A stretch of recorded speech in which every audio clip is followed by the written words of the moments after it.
अस्सलामु अलैकुम। काफ़ी अरसे से आप इस चैनल में मेरी आवाज़ सुन रहे हैं, लेकिन आज की वीडियो कुछ ख़ास है क्योंकि पहली बार आपके सामने मैं वीडियो में मौजूद हूँ। मेरी कोशिश होगी जो बात आप तक पहुँचाऊँ वो कुरान और सही हदीस के हवाले के साथ हो, ताकि हम दीन को ना सिर्फ सुनें बल्कि उसको समझने भी कोशिश करें। तो आज का हमारा सवाल है, अक्सर लोग कहते हैं कि दुनिया में सबसे पहला कत्ल औरत की वजह से हुआ। क्या ये बात दुरुस्त है? तो इंशाअल्लाह कुरान और हदीस से इस सवाल को समझने की कोशिश करते हैं। तो वाक़या ये है कि हज़रत आदम अलैहिस्सलाम के एक बेटे ने दूसरे बेटे की जान ले ली, यानी काबिल ने हाबिल की जान ले ली। क्या वजह औरत थी? तो आइए इस हकीकत से पर्दा उठाते हैं। हज़रत आदम अलैहिस्सलाम और हव्वा अलैहिस्सलाम के यहाँ औलाद पैदा हुई, यानी पहली मर्तबा काबिल और उसकी बहन पैदा हुए और अगली बार हाबिल और उसकी बहन पैदा हुए। यानी आदम अलैहिस्सलाम के यहाँ हर साल जुड़वा बच्चे पैदा होते थे, यानी एक लड़का और एक लड़की। उस ज़माने में अल्लाह ताला का हुक्म था कि जिसके साथ जो लड़की पैदा होती वो उससे निकाह नहीं कर सकता था, बल्कि अगले साल जो लड़की पैदा होती उसका निकाह उसके साथ करा दिया जाता था। तो ये अल्लाह का कानून था, यानी कि जिसके साथ जो लड़की पैदा होती वो उसको बेन तसव्वुर करते थे, क्योंकि अल्लाह ताला को दुनिया में आबादी बढ़ानी थी। यानी काबिल की शादी हाबिल के साथ पैदा होने वाली लड़की के साथ, और हाबिल की शादी जो काबिल के साथ पैदा होने वाली लड़की थी उसके साथ। रिवायत में आता है कि जो लड़की काबिल के साथ पैदा हुई वो बहुत ज़्यादा खूबसूरत थी, और काबिल भी यही चाहता था कि वो अपने साथ होने वाली बहन से शादी करे, लेकिन ये अल्लाह के कानून के ख़िलाफ़ था। हज़रत आदम अलैहिस्सलाम ने अपने बेटे काबिल को समझाया कि ऐसा ना करो, ये अल्लाह के कानून के ख़िलाफ़ है, लेकिन काबिल फिर भी ना समझा। तो हज़रत आदम अलैहिस्सलाम ने अल्लाह के हुक्म से दोनों को मशवरा दिया कि तुम दोनों अल्लाह के यहाँ कुर्बानी पेश करो, और मज़ीद फरमाया कि जिसकी कुर्बानी कबूल होगी फ़ैसला उसी के हक़ में होगा।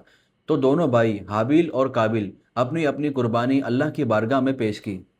रिवायत के मुताबिक हाबिल मवेशी चराता था और काबिल खेती बाड़ी करता था। तो हाबिल ने बेहतरीन जानवर अल्लाह की बारगाह में कुर्बानी के लिए पेश कर दी, और काबिल ने कुछ अनाज अल्लाह की बारगाह में पेश किया। उस वक्त कुर्बानी कबूल होने की निशानी ये थी कि आसमान से आग आती, अल्लाह ताला जिसकी कुर्बानी कबूल करता आग उस कुर्बानी को खा जाती। तो दोनों भाई इंतज़ार करने लगे कि किसकी कुर्बानी कबूल होती है। बहरहाल फ़ैसला हो गया, आसमान से आग आई और आग ने हाबिल की कुर्बानी को जला दिया, यानी हाबिल की कुर्बानी अल्लाह के यहाँ कबूल हो गई। और ये देखकर काबिल को बहुत गुस्सा आया, क्योंकि उसकी कुर्बानी कबूल नहीं हुई थी। उसके दिल में हसद पैदा हो गया। तो काबिल अपने भाई के पास गया, कहा कि मैं तुम्हें ज़रूर कत्ल करूँगा। और जवाब में उसके भाई हाबिल ने कहा कि अल्लाह ताला मुत्तकी लोगों की कुर्बानी कबूल करता है। अगर तुम मुझे कत्ल करने के लिए हाथ आगे बढ़ाओगे तो मैं तुम्हें कत्ल करने के लिए हाथ आगे नहीं बढ़ाऊँगा। लेकिन काबिल के दिल में हसद बहुत बढ़ चुका था। काबिल ने जाकर अपने भाई को कत्ल कर दिया। कत्ल करने के बाद काबिल को यह मालूम नहीं था कि वो अपने भाई के लाश का क्या करे, क्योंकि ये दुनिया में पहला कत्ल था। तो अल्लाह ताला ने दो कौवे भेजे। दो कौवे आपस में लड़ने लगे। एक कौवे ने दूसरे कौवे को मार दिया। तो कौवे ने क्या किया कि दूसरे कौवे को छुपाने के लिए ज़मीन खोदी, और उस कौवे को जो मरा हुआ था उसको ज़मीन में दफन कर दिया। तो ये नज़ारा काबिल देखने लगा। काबिल ने क्या किया, समझ गया कि मुझे अपने भाई की लाश किस तरह छुपानी है। और यही इस पूरी कहानी का सबसे बड़ा सबक है, यानी हसद इंसान को कहाँ से कहाँ तक ले जाता है। यानी किसी की कामयाबी, किसी की खूबसूरती, किसी की नेमत और किसी के माल और दौलत पर हसद ना करें।